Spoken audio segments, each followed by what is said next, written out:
¿Qué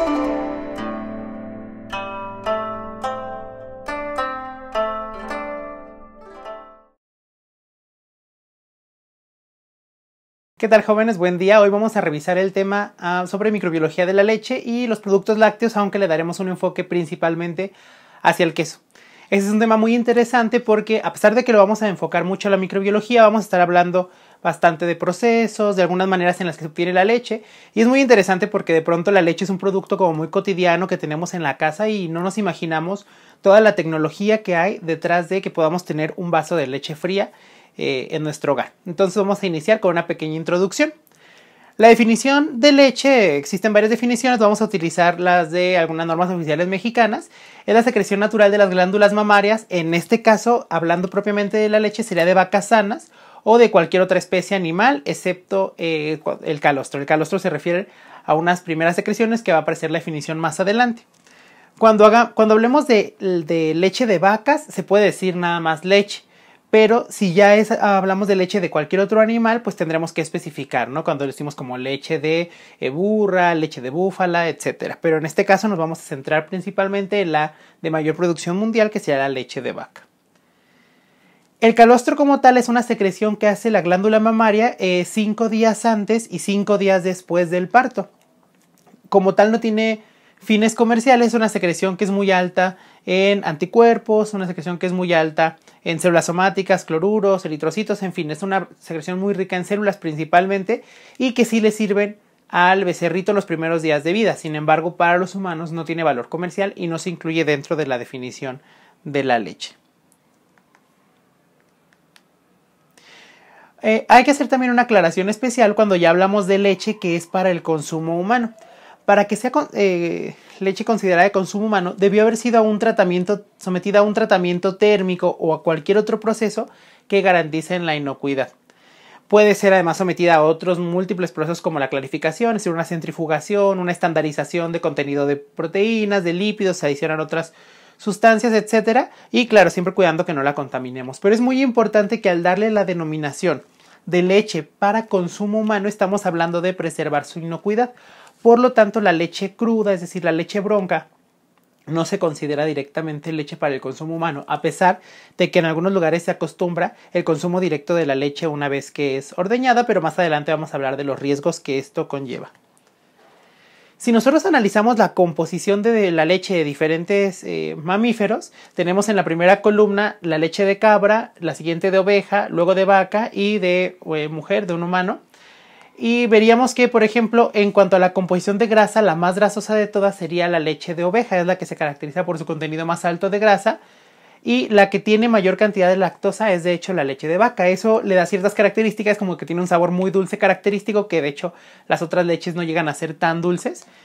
Ya en su contenido de proteínas, caseína y otras proteínas sigue siendo la leche de oveja. También en su contenido de vitaminas, las que resaltan más suelen ser las de la oveja, nada más la de los humanos resalta más en vitamina A y D y en la biotina. Y ya en la vitamina C, pues otra vez la leche de oveja. Si nos fijamos, la leche de vaca nada más se caracteriza o es como puntero en cuanto a su cantidad de lactosa. En todo lo demás es una leche como un poco más intermedia, pero es la de mayor consumo en el mundo. Dentro de los productores de leche, los principales tres pues son Estados Unidos, China e India. Y México ocupa alguno de los primeros lugares, creo que está en 14º lugar, pero no es de los principales productores en el mundo. Al menos de la leche para comercializar internacionalmente. Y ya hablando de propiamente la leche en México, tenemos una zona que es la zona que se conoce como la zona lechera, que sería una zona más templada, que incluye estos estados que son los principales productores de leche. Una cuestión muy curiosa es que algunos de los principales productores, hablando propiamente del estado de Jalisco, es una zona endémica también de algunas enfermedades como la brucela. Entonces, la brucela es una enfermedad que puede transmitirse por la leche de las vacas y la producción de quesos con esta leche también, si es que no es pasteurizada. Y Jalisco es una de las zonas donde se da un gran consumo de leche bronca, se da una gran producción de quesos con esta leche y además pues tenemos esta enfermedad. Así que muchos de los jaliscienses, como un servidor, pues en algún momento hemos tenido brucelosis. A algunas personas les ocurre como una infección no tan severa, pero en algunos casos sí llega a ser grave y sobre todo cuando se pasa a cronicidad. Ahí si les da más curiosidad, investiguen acerca de la brucelosis y cómo se diagnostica en el laboratorio. En este momento vamos a hablar un poco sobre la producción de la leche cruda, porque la microbiología debe cuidarse desde las primeras etapas de producción. Entonces, la primera etapa sería, o vamos a decir nosotros, es la ordeña. En la ordeña tenemos varias fuentes de contaminación. Primero es el interior y el exterior de la ubre. Si bien el interior, los conductos que llevan la leche se podrían considerar estériles en las vacas que son sanas. Sin embargo, algunas vacas pueden tener infecciones, pueden tener microbiota transitoria, pueden tener algunas infecciones, ya llegar al grado de mastitis, que ya es la colonización de estos conductos, y ahora sí que se presenta una contaminación de origen, es decir, desde que la leche se ordeña ya está contaminada.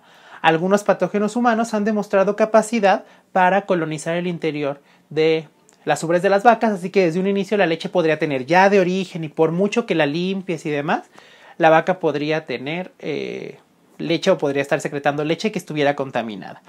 Obviamente que también una fuente de contaminación importante pues son los humanos, su higiene personal, los utensilios, que se laven las manos y que hagan una higienización adecuada. La fauna, como las moscas, que es bastante frecuente en estos lugares porque se llegan a parar pues en el estiércol y demás, y también se pueden parar sobre las ubres.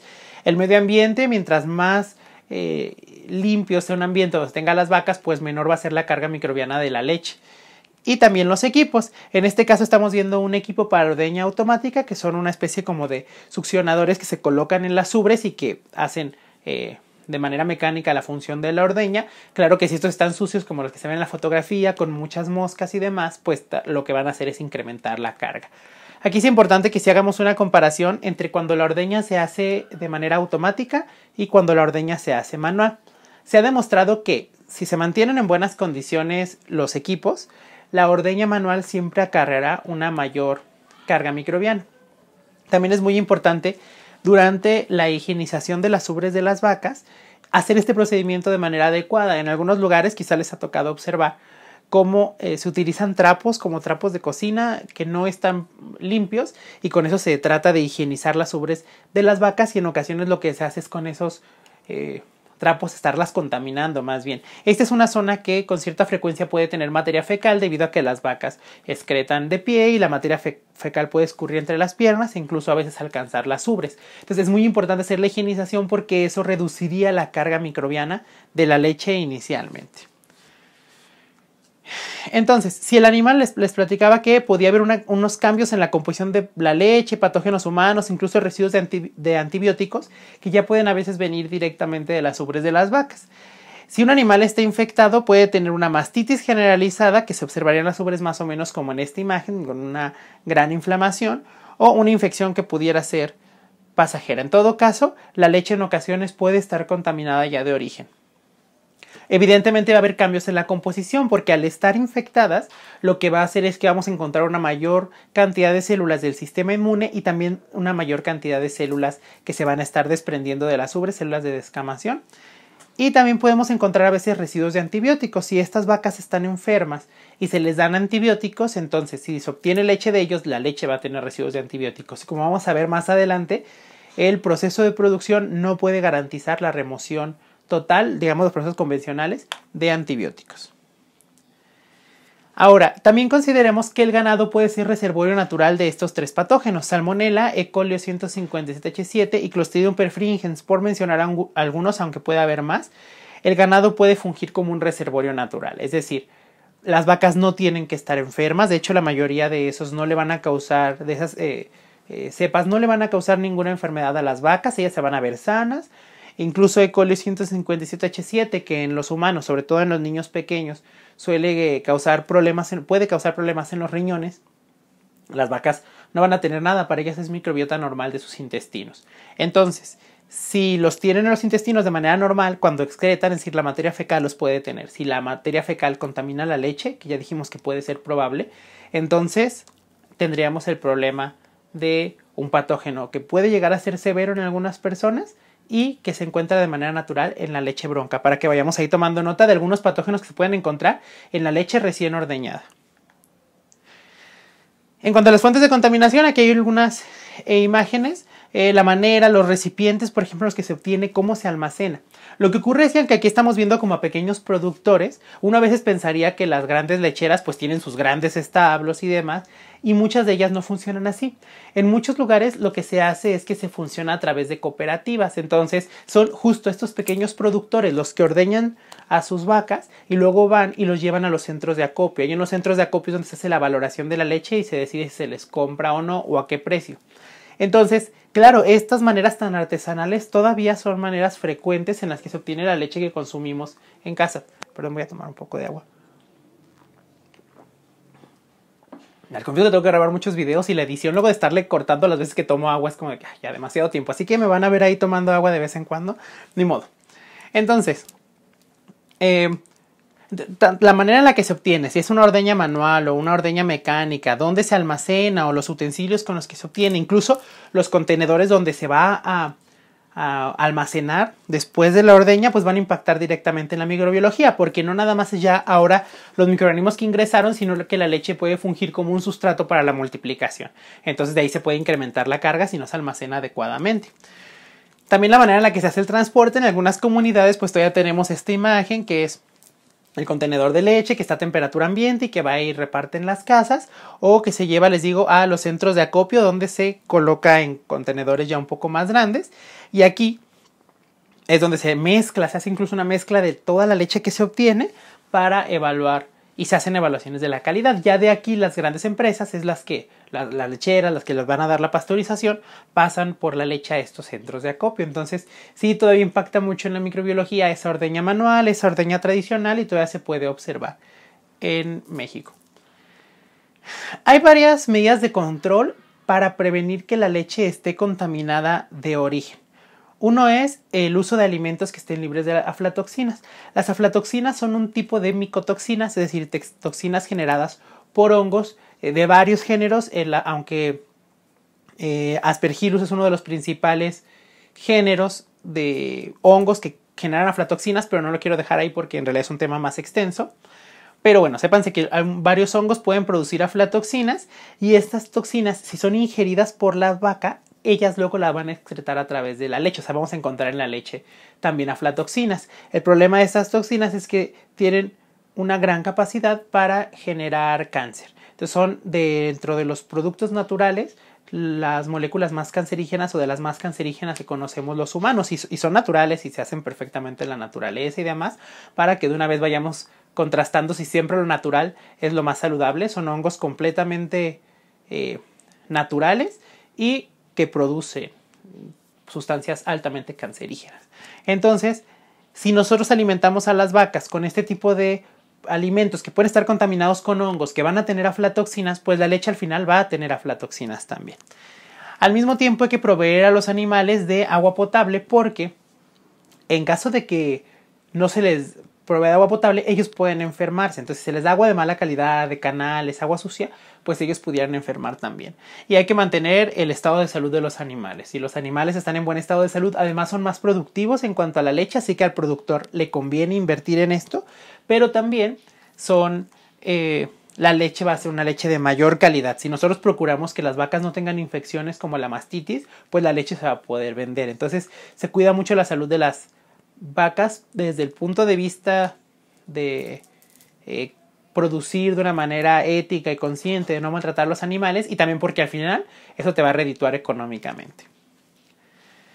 Es muy importante también la aplicación de buenas prácticas de higiene durante la ordeña. Para eso contamos con una serie de manuales. Este nada más que les pongo aquí es uno de los del gobierno en México, elaborado por Senacica.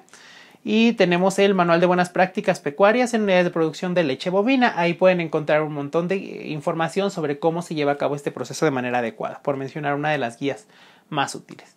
También es muy importante el uso prudente de antibióticos, debido a que si se les da de manera indiscriminada, esos antibióticos van a estar sí o sí en la leche. Y también hay que hacer pruebas de adulteración. Fíjense, puede ocurrir, pero para esto hay pruebas que vamos a ver más adelante.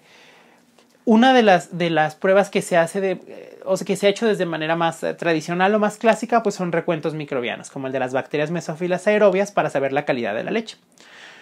Entonces,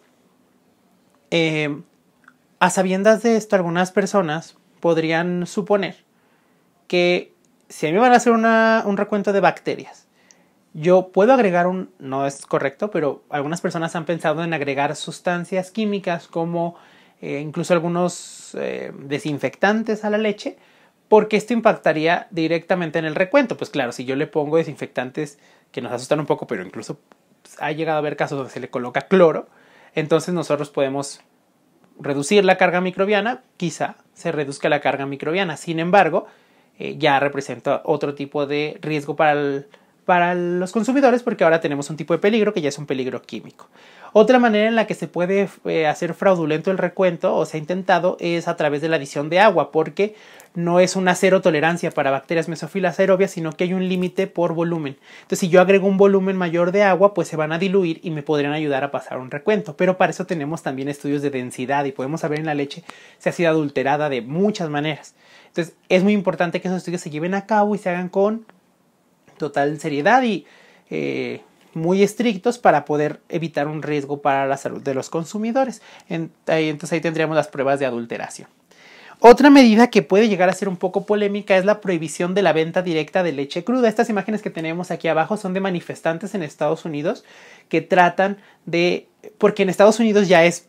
en algunos estados es ilegal la venta de leche cruda o de leche sin tratamiento térmico. Esto se hace para fines de preservar la salud pública.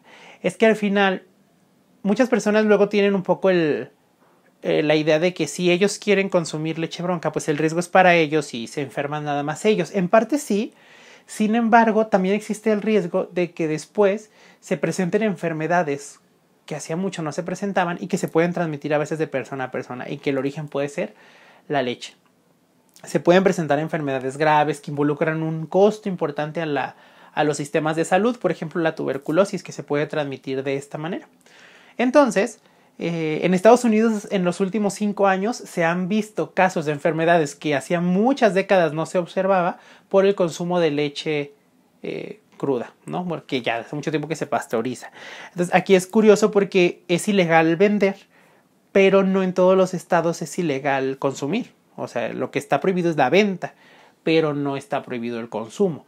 Entonces, algunas personas pues lo que han hecho es que se han vuelto accionistas de estos productores de leche y entonces ellos tienen como acciones, digamos que las vacas son suyas, así que ellos pueden ir a agarrar de esa leche y directamente no la están comprando, así que digamos que no están infringiendo. Hay ahí toda una historia. ¿Cuál es el sustento de estas personas al pedir el consumo de leche bronca? Ellos consideran que la leche tratada térmicamente se han destruido muchos de los nutrientes. Bueno, vamos a hablar un poco de eso. En cuanto a los nutrientes del tipo grasas, proteínas, calcio y demás, esos no. El tratamiento térmico no es suficientemente severo como para destruir a todos. Hay múltiples comparaciones del valor nutricional y en cuanto a estos parámetros y qué tan funcionales son nutritivamente, funcionan bien. En lo que sí podría ocurrir es que la leche, como ya vimos al inicio en la tabla de composición, puede tener algunas vitaminas que esas sí son sensibles a los tratamientos térmicos. Sin embargo, se suplementan en la leche posterior a los tratamientos. Tú puedes darle un tratamiento térmico a la leche y luego adicionar estas vitaminas que se pueden conseguir ya comercialmente. Están muy disponibles y muy al alcance. Entonces yo creo que en el costo-beneficio, si te previenen una enfermedad tan grave como por ejemplo una listeriosis, que es causada por Listeria monocytogenes, y en el caso de los grupos sensibles de la población, que son niños, ancianos, inmunocomprometidos y embarazadas, niños, ancianos, sí dije 4, niños, ancianos, inmunocomprometidos y ancianos. Entonces, en esos grupos de población que son como tan sensibles, una listeriosis puede ser mortal. Es una enfermedad que, por ejemplo, en el caso de las embarazadas, a la embarazada le puede provocar meningitis, o sea, puede llegar al sistema nervioso la bacteria mientras esté en esa condición. Pero a su bebé lo que le puede provocar, pero directamente puede provocar aborto, es una bacteria abortiva, pero en caso de que no aborte sea relacionado con retraso mental, con hidrocefalia, es decir, tiene capacidad para infectar el sistema nervioso y atravesar la placenta para infectar al bebé en la gestación. Entonces, vaya, yo no le veo el beneficio, de verdad, al consumo de la leche cruda. No le veo ese beneficio nutricional, sabiendo que a un niño puede tener una enfermedad grave debido al consumo de leche cruda y en pos de que quieren la vitamina o las vitaminas de manera natural y no suplementadas, Yo creo que, sinceramente, esto ya es una opinión mía, no le veo el beneficio. Sin embargo, bueno, ya es libertad de cada quien. Aquí en México no llegamos a estos niveles, sin embargo, sí existe mucho todavía la cultura del consumo de la leche bronca. Aquí tenemos un tipo de bebida que se le llama pajaretes. Incluso a muchos de ustedes habrá tocado consumir eso cuando eran pequeños. Entonces, el pajarete es directamente, ponen básicamente el vaso ahí directo de la ubre y a veces hasta le rayan coco, le ponen chocolate en polvo para que salga aquello y le suelen colocar alcohol, metanol, perdón, etanol, pero lo recuerdo ahora. Aquí en Jalisco acaba de ocurrir la muerte de muchas personas debido al consumo de estos pajaretes. Y en este caso no fue el peligro biológico, sino fue el peligro químico, porque el etanol en realidad estaba adulterado y contenía metanol, entre otras sustancias tóxicas, y estas personas murieron intoxicadas. Entonces no le veo el beneficio. No le veo el beneficio de arriesgarse a una contaminación, una intoxicación. No le veo el beneficio de arriesgarse a infecciones graves, incapacitantes algunas de ellas, por el consumo de leche sin tratamiento térmico, sacrificando algunas vitaminas que se pueden suplementar perfectamente de manera posterior. Pero bueno, ahí les dejo el tema.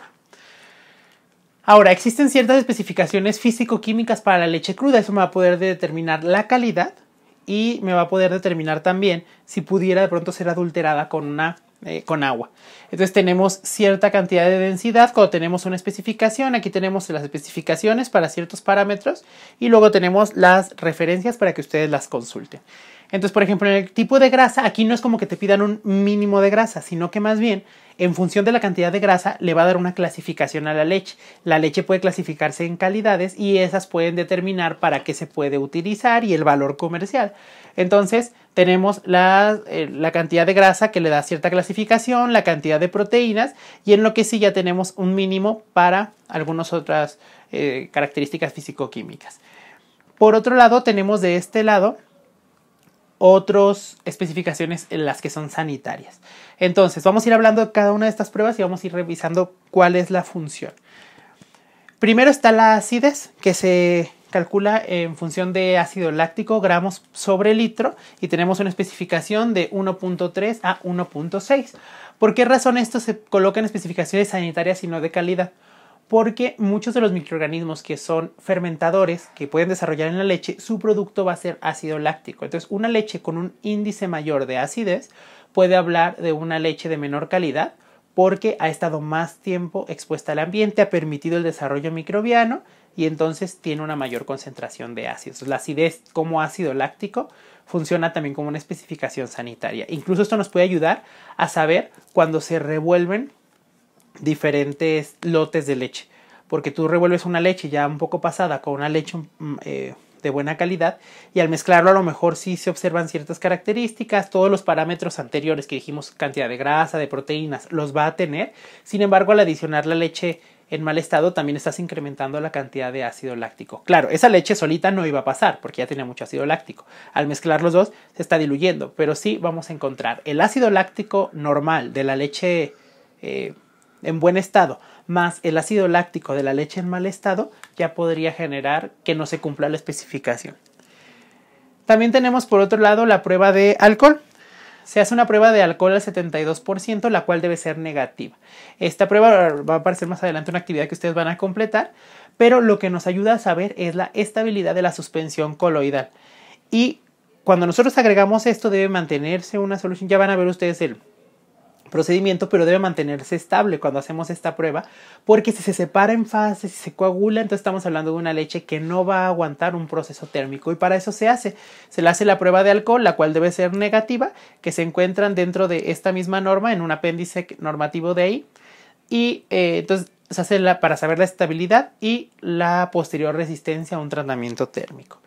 La siguiente prueba es la presencia de materia extraña. En la leche se analiza la materia extraña, debe estar libre, principalmente con procesos de filtración y vamos a tratar de hecho se van a preparar patrones estándares para demostrar la presencia de estiércol, de tierra, de carbón, etcétera, mediante procesos de filtración. Y el resultado debe ser negativo cuando se filtra cierto volumen de líquido a través de un filtro de un tamaño de poro definido. También se hace después la prueba de inhibidores.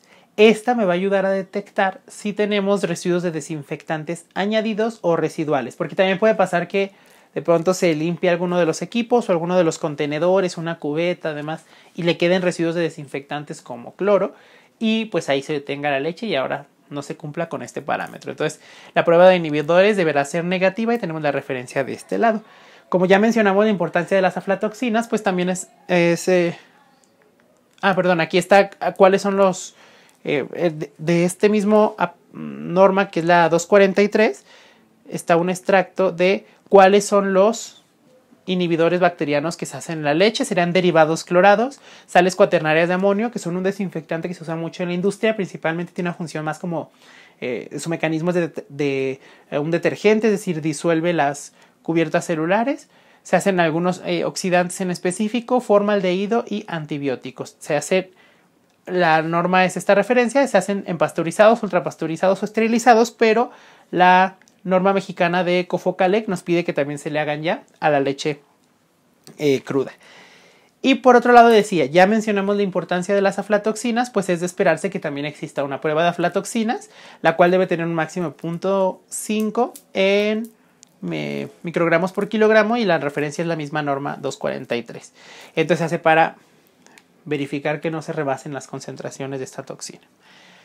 Luego tenemos la cuenta total de bacterias mesófilas aerobias. Esta no es tal cual un límite, sino que más bien nos vuelve a clasificar las leches en 4 clases en función de la cantidad de BMAs. Se realiza por vaciado en placa, nada más aquí pongan atención porque aquí se cambia un poquito la condición. Es vaciado en placa que se incuba a 35 grados más menos 2, y aquí sí estrictamente, a pesar de ser BMAs, estrictamente las vamos a dejar 48 horas, según lo que marca este requisito. Y en función de la cantidad tendremos la clase de la leche.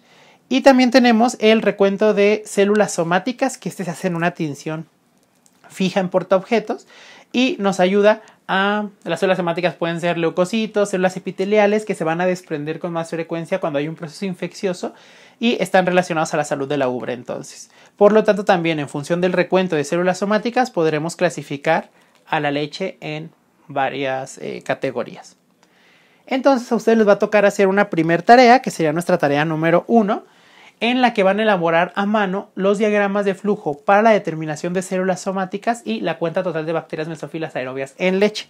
Van a utilizar como referencia esta misma norma mexicana que se las estaré subiendo a Classroom, que es la 700 de Cofocalec, y su evidencia va a ser subirme una fotografía de cada uno de los diagramas a la plataforma de Classroom, porque quedamos que se va a hacer a mano. Ahora, la leche puede sufrir un deterioro también. Este deterioro puede ser alguna de estas reacciones que estamos viendo aquí, que es que por efecto de bacterias fermentadoras pues sufra una acidificación, una producción de gas que se podría observar en la leche. Esto lo puede hacer cualquier bacteria que sea productora de gas y que pueda desarrollarse en la leche, pues va a hacer la gasificación. Los propios coliformes que forman gas a partir de la lactosa pueden provocarlo. Puede degradar. 346 minutos más tarde. Grabando microbiología de la leche otra vez.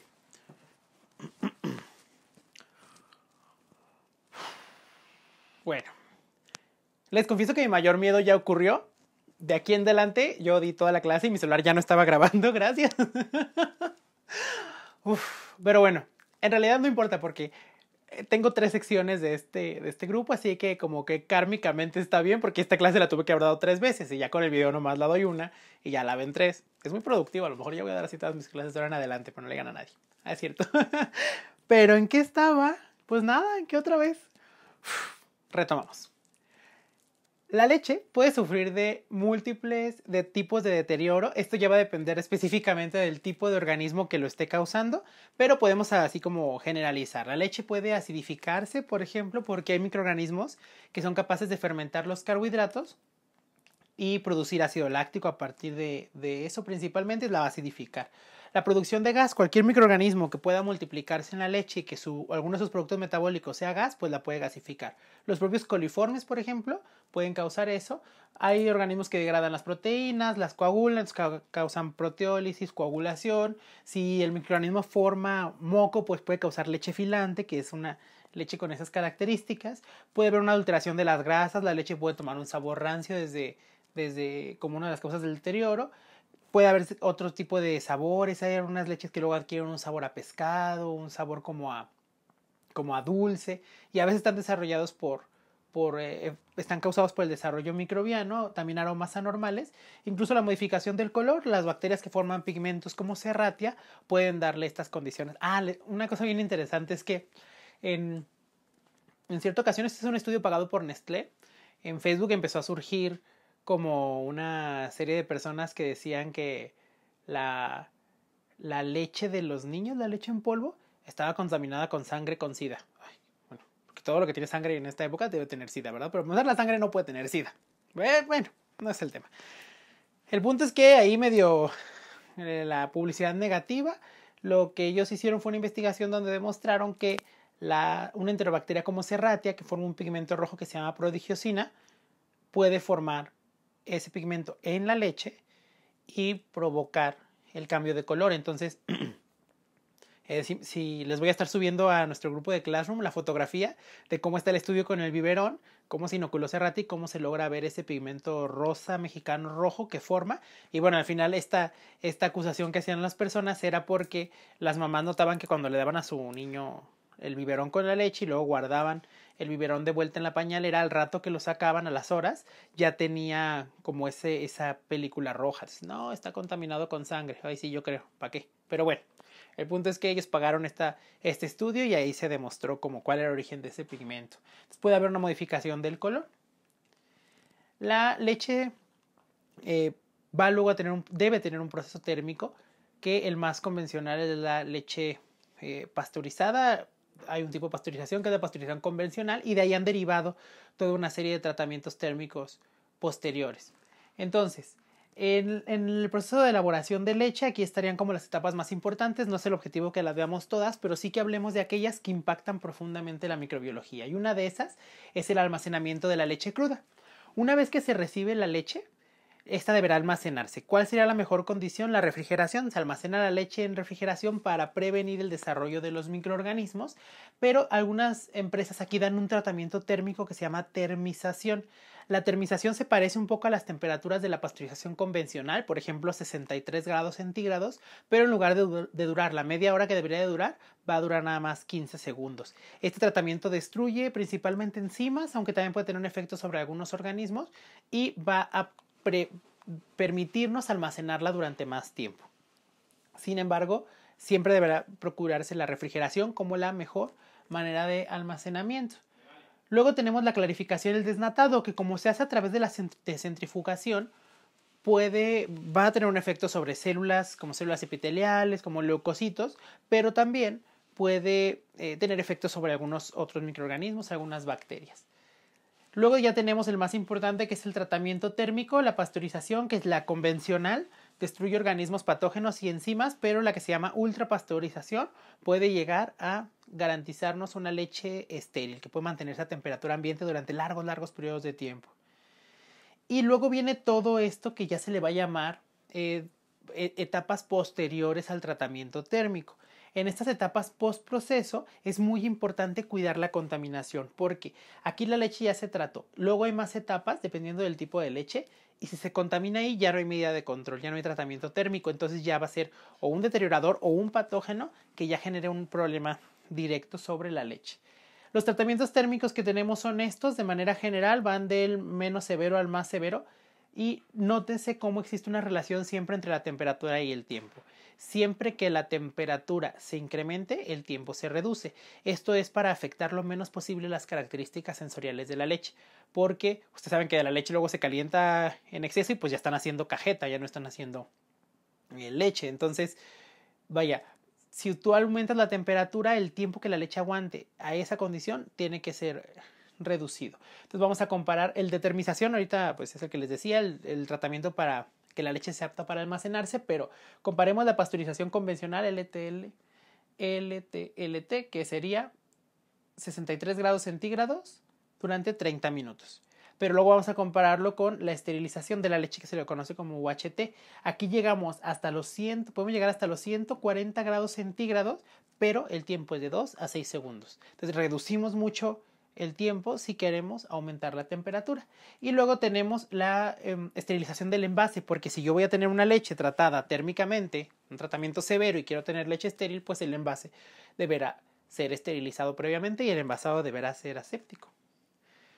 La pasteurización busca ese calentamiento de cada partícula de leche y los equipos están diseñados y operados de modo que puedan limpiarse, de manera que se pueda controlar y monitorear las condiciones de temperatura y tiempo. Si por ahí se está colando esta clase, algún alumno, por ejemplo, de las clases de sistemas de calidad e inocuidad con los ingenieros en alimentos o cualquier otra persona que maneje un sistema HACCP, este es el punto crítico de control más importante en estos productos.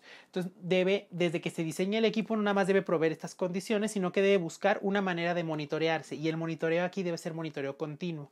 Entonces, aquí tenemos un medidor como este medidor de los que se llama termógrafo, que va haciendo una línea continua para ir marcando la temperatura y podemos ver en tiempo real que no salga de esta condición. Hay medidores digitales también, pero esto lo deja sobre papel. El objetivo de la pasteurización busca destruir células vegetativas de patógenos y la mayoría pues ahí se va a llevar la mayoría de las bacterias, pero sin afectar el equilibrio. Es que si pensamos en la leche, en realidad es bastante fascinante el equilibrio que logra, porque tiene los carbohidratos que están en solución, las proteínas que están en suspensión, que no están disueltas, y la grasa es una suspensión coloidal. Entonces, todo este equilibrio que logra para que nosotros lo veamos básicamente como un líquido homogéneo en color y en textura y demás, es bastante interesante, pero este equilibrio se puede romper. Un tratamiento térmico puede ser una de las cosas que rompa el equilibrio. Entonces ya podríamos tener, por un mal tratamiento térmico o una leche de mala calidad muy ácida, podemos tener una ruptura de este equilibrio y que ya se nos coagulen las proteínas, que nos separen las grasas, etc. Y entonces la pasteurización lo que busca es lograr un producto inocuo y también de mayor vida de anaquel. Nada más que existe un problema. No todos los microorganismos se van a morir con la pasteurización. Existen algunos que se llaman termodúricos, que no sé si ya les había mencionado antes, o estaba en la parte que grabé. Digo que di clase y no grabé. Pero bueno, si no les vuelvo a decir, termodúricos son los microorganismos que sobreviven a la pasteurización. Entonces, estos pueden lograr colonizar o formar biopelículas en los equipos de pasteurización. Entonces ahora ya tenemos una contaminación de origen que se está contaminando frecuentemente. Ahora, la refrigeración es una de las etapas muy importantes que busca evitar el desarrollo microbiano. Si hablamos de contaminación post-proceso, es siendo esto los microorganismos que con frecuencia se observan en este tipo de contaminación, la refrigeración va a ser una etapa muy importante, tanto por los microorganismos que van a generarse después de que van a sobrevivir a la pasteurización, como aquellos que pudieran incorporarse. Mantener la leche en refrigeración siempre será una excelente opción. Se fijan los envases de leche estéril o tratada con tratamientos térmicos muy severos, que la leche se puede, mientras esté en su envase, la leche se puede almacenar a temperatura ambiente. Pero una vez que ya se abrió, manténgase en refrigeración, porque ya ingresaron microorganismos y pues ya, ahora sí el deterioro va a ocurrir. La refrigeración es muy importante. Mantener cualquier cadena de frío es muy importante porque romperla tiene consecuencias irreversibles. ¿A qué me refiero? Imagínense que nosotros tenemos un microorganismo deteriorador que para causar el deterioro debe llegar a 1.000.000 de células por mililitro de leche. Entonces cuando sale de la pasteurización me queda con 10 células. Para que llegue a 1.000.000 yo le calculo y digo, en refrigeración a este microorganismo le va a tomar para llegar a 1.000.000 8 días. Entonces yo puedo calcular una vida de anaquel de 7-8 días mientras se mantenga en refrigeración. Pero ¿qué problema tengo? Yo inicio con 10 y yo no guardo la cadena de frío. Yo dejo la leche fuera del refrigerador. Se va a incrementar la carga. Entonces me podía llegar, por ejemplo, de 10 a 100.000 en un lapso de 8 horas, por ejemplo. De 10 a 100.000. Entonces yo ya tengo 100.000. Y si yo lo refrigero otra vez, la refrigeración no mata microorganismos. Esto quiere decir que al bajar la temperatura, las 100.000 se van a conservar. Y lo que iban a ser 7 días de vida de anaquel, en realidad se me hizo 1 o 2. Y por eso a veces podemos observar que alguna leche que tenemos en casa puede deteriorarse, ya tener mal sabor y todo, aunque no haya llegado la fecha de caducidad. Y esto es porque probablemente en algún punto se rompió la cadena de frío y ya no se garantiza ese tiempo de vida de anaquel. Entonces, si nosotros rompemos de este o de cualquier producto de la cadena de frío, las consecuencias son irreversibles.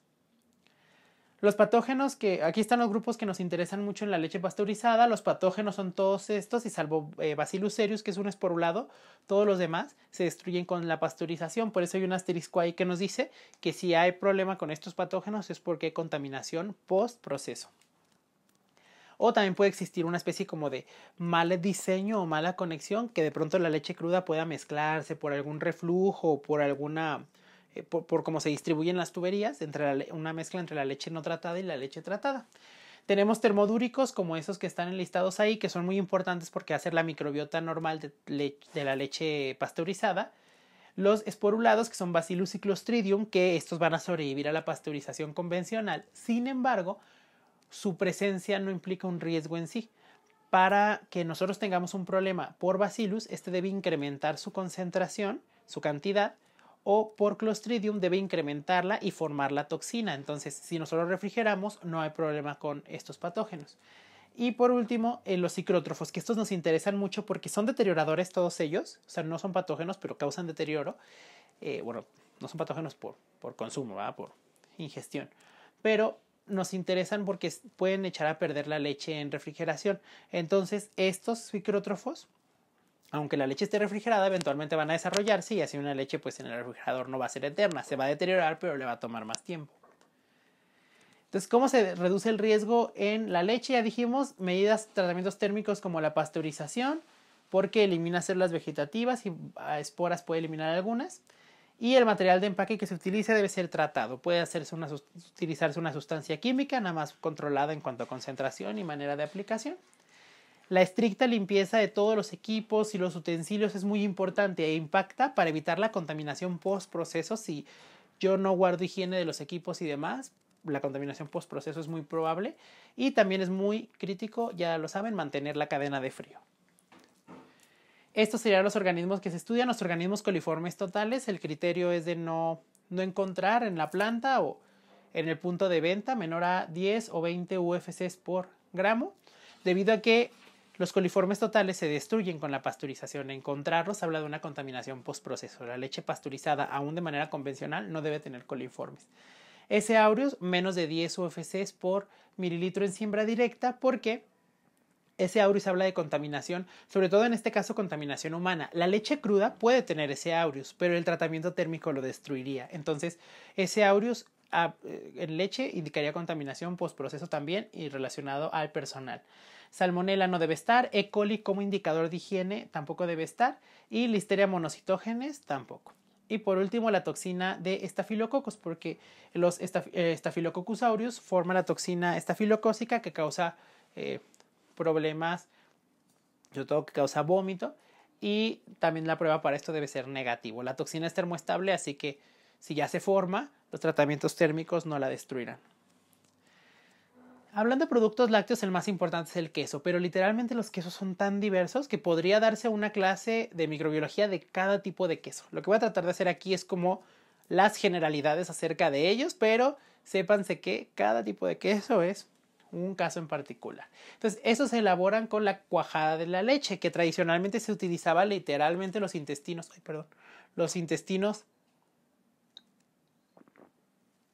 de los animales, aunque ahora ya se consigue como reactivo el cuajo, que son enzimas como la renina o la pepsina. Y ya para elaborar un queso, además de esto, se pueden adicionar microorganismos, sales, enzimas, directamente el desarrollo de hongos, se pueden colocar en salmuera, drenados, en fin, existe una diversidad inmensa y a cada proceso será pues particular. De manera general, la primera etapa que influye mucho es el tipo de leche con la que se utiliza con la que se elabora el queso. Puede ser pasteurizada o subpasteurizada, un tratamiento térmico moderado, o leche cruda. Esta sería la etapa más importante que impacta en la microbiología de los quesos. Aquí en Jalisco tenemos un problema grande con los quesos no pasteurizados que se comercializan. Fíjense, tenemos un problema cultural en el que las personas, por ejemplo, hablando de las panelas, si ustedes van al tianguis, pueden conseguir panelas que no están guardadas en refrigeración. Entonces parten una panela y le ven así como agujeritos. Esos agujeritos son organismos que están formando gas, son coliformes, pueden ser coliformes. Entonces esos coliformes van a estar formando ese gas cuando ustedes lo parten, mientras más burbujitas le vean, mayor es la carga microbiana de los coliformes y pues menor es la calidad de la leche con la que se elaboró y las condiciones de almacenamiento. Pero curiosamente, de manera cultural es al revés, porque una panela así se considera como más esponjosita y se supone que es mejorcita. Pues si usted le presenta a una persona una panela que se elaboró con leche pasteurizada, la parten y van a encontrarla sin esas burbujas y la gente la suele considerar apelmazadas y demás. El consumo de estos quesos representa un riesgo grande para la salud y es un problema cultural que debemos de cambiar. Ustedes como profesionistas de la salud deberían evitar su consumo y promover que el consumo se evite. Si van a consumir esas panelas con leche no pasteurizada, deberán llevar un tratamiento térmico. Esas son muy buenas para elaborar, por ejemplo, panela asada, si quieren. Pero para el consumo directo no son aptas. No se elaboraron con leche para el consumo humano. Otra etapa que interviene mucho en algunos quesos, en muchos de ellos se le adiciona sal, en la etapa de salación. Entonces ahí pues al adicionar sal, la propia sal puede tener un efecto inhibitorio, pero también vamos a tener una reducción en la actividad de agua. En algunos quesos que se maduran o que sufren un proceso de curado, pues vamos a perder agua también en la maduración y puede haber reacciones bioquímicas entre los coagulantes o entre la microbiota. Por ejemplo, aquellos que requieren el desarrollo de muchos mohos secretan sustancias antimicrobianas y destruyen bacterias. Entonces, esos quesos es muy poco probable que contengan algunos patógenos bacterianos, por ejemplo. Puede haber efecto con las enzimas, las condiciones de temperatura y humedad que pudieran no ser las adecuadas, un queso con muy baja actividad de agua, tiene muy poca humedad, la adición de cloruro de sodio, la producción de ácido propiónico, etcétera, son estos factores. Ahora, la contaminación de los quesos se va a dar principalmente por el origen de la calidad de la leche con la que se preparó, los equipos y utensilios que se emplearon, si se involucró el contacto humano directo, si se emplearon utensilios que estos estuvieran higienizados, el medio ambiente, que ustedes dirán, el medio ambiente que es que varía mucho según el queso. Fíjense, el queso Roquefort tiene una denominación de origen y solamente se puede llamar queso Roquefort a aquel que fue madurado en las cuevas de una población que tiene el mismo nombre que el queso. Entonces, si no viene de ahí, no se considera queso Roquefort, puede ser queso tipo Roquefort, pero esas condiciones son muy propias de la cueva. Esa condición ambiental que se da, ese equilibrio, son propios de allá. Ahora ustedes me preguntan, ¿qué tanto afecta el ambiente? Pues es que depende, porque hay quesos que se producen en plantas procesadoras y hay quesos que literalmente se producen en cuevas. Entonces, ¿cómo afecta esa microbiología? Pues en función del tipo de queso y del ambiente, que puede ser muy diverso. Tenemos también efecto de la contaminación humana, de la fauna, si hay moscas, otros animales cerca, si es un establo donde hay vacas, el tipo de agua que se utiliza, cómo se almacena y los envases en los que se coloca. Porque tenemos, por ejemplo, estas cajitas para la formación de las panelas o tenemos esas que ustedes han visto que son charolas, literalmente donde se colocan algunos quesos y todo el líquido que escurren está ahí, entonces expuestas al ambiente. Toda esa condición pues va a afectar la microbiología. En el caso de los quesos que se venden expuestos al ambiente, pues representan un riesgo alto para la salud de los consumidores por efecto de contaminación cruzada y por efecto de que se están manteniendo a temperatura ambiente y los microorganismos están multiplicando, se pueden multiplicar dependiendo del tipo de queso de manera activa. Y los superficies y utensilios que se emplean para los diferentes productos. Hay carnicerías, por ejemplo, que venden quesos también, además de la carne cruda, y los despachan las mismas personas.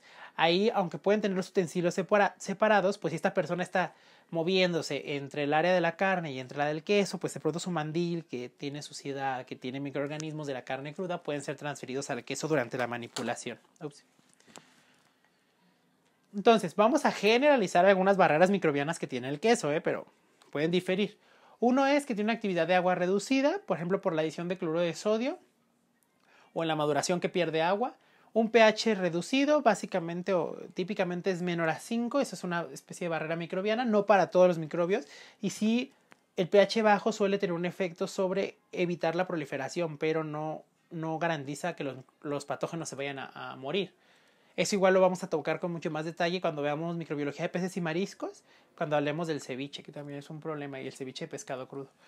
La acidez que tienen los quesos, la producción de sal, que tienen un potencial de óxido de reducción bajo, entonces selecciona cierto tipo de microbiota que puede crecer ahí, que durante la producción de algunos de ellos hay antagonismo con bacterias lácticas, que ya se ha demostrado que secretan sustancias antimicrobianas, metabolitos, incluso antibióticos. Aquí ustedes le pueden echar una leída al proceso de elaboración del yogurt, que es muy interesante cómo se forman antibióticos naturales durante ese proceso.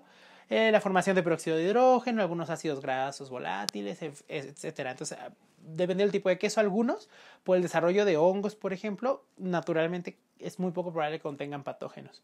El envasado aséptico puede ser otra barrera dependiendo del tipo de queso y el almacenamiento en refrigeración. Pero por otro lado, recuerden siempre que los quesos son muy nutritivos, suelen tener una humedad alta y si almacena a temperatura ambiente, ahí tenemos factores que favorecen mucho el desarrollo microbiano. En cuanto a los patógenos que se han relacionado, múltiples. Salmonella, los más importantes. Brucella, que ya les dije que es endémica de algunos lugares. Los patotipos de Escherichia coli, que pues pueden ser microbiota normal de los intestinos. S. aureus por contaminación humana, postproceso, propia de la leche antes del tratamiento térmico. Clostridium botulinum, también se ha relacionado. Y la producción de aminas biógenas y de micotoxinas, ya desde el punto de vista de sustancias tóxicas. Ya para concluir, ustedes se van a llevar esta última actividad, que es, basándose en la norma oficial mexicana 243, me van a completar esta tabla, donde van a hablarme de las especificaciones microbiológicas que hay para 3 tipos de quesos: frescos, madurados y procesados. ¿Cuál es el límite máximo permisible? ¿Cuál es la metodología? Esa la pueden encontrar fácil buscando las unidades con las que se reporta, y cuáles serían las especificaciones. Por otro lado, pueden completar esta tabla con el libro de la Comisión Internacional de Criterios Microbiológicos, planes de muestreo para Listeria monocytogenes, Salmonella y E. coli, productora de toxina Shiga en leche y productos lácteos. La completan y además estaría muy interesante que hicieran de una vez una comparación, si es lo mismo en lo que se hace internacionalmente o si es menor. Si ustedes quieren enriquecer todavía más esta tarea, aunque esta parte ya no es obligatoria, pueden buscar la legislación de algún otro país para contrastar. Se utiliza mucho la de Estados Unidos, pueden contrastar mucho eso y échense un clavado. Igual a lo mejor hasta les puede sorprender bastante cuáles son las especificaciones microbiológicas de la leche cruda de allá, de la leche bronca de allá, qué tipo de leche sería la que tendríamos aquí en México. ¿Coinciden? ¿Son iguales? ¿Una es más? ¿Una es menos? Les invito a que den una revisión, sobre todo porque también hay algunos mitos ahí sobre este tipo de la calidad de leche para Estados Unidos. ¿La calidad de leche para México es la misma o en realidad es menor la leche de México? Los invito a que den una revisión, y aunque esta tarea es sencilla, esta parte de la tarea, mientras más la puedan enriquecer, pues los beneficiados van a ser a ustedes. Les agradezco mucho su atención. Recuerden que pues esta condición ahí nos tiene a distancia, pero podemos seguirnos comunicando a través de Classroom, a través de WhatsApp. Cualquier duda que tengan durante la tarea o cualquier idea que se les ocurra, si están aburridos y quieren hablar más sobre microbiología de la leche, pues me pueden mandar un mensaje o pueden hacerlo a través de esos medios de comunicación y yo con mucho gusto les estaré atendiendo. Cada vez falta menos después de esta clase. Las clases posteriores es justamente eso. Ya saben las determinaciones, los métodos que se utilizan para recuento, para identificar patógenos, al menos los más importantes. Pues ahora nos toca ver por cada grupo de alimentos, según marca el programa, qué se investiga, ¿no? Porque las pruebas no es nada más una, ¿eh? Nada más, a este le quiero hacer este, a este le quiero hacer este. Sino es qué es lo que se investiga de todos ellos, y sobre todo se les da esta introducción teórica para que sustente, ¿no? Porque ustedes digan, ¿por qué me piden un estudio de micotoxinas en leche, por ejemplo? Bueno, ahora ya no nada más saben que hay que hacerla, ya no nada más van a saber el método, sino que van a saber el sustento de por qué razón es importante hacerlo. Les agradezco mucho su atención y seguimos trabajando a distancia. Espero que estén muy bien.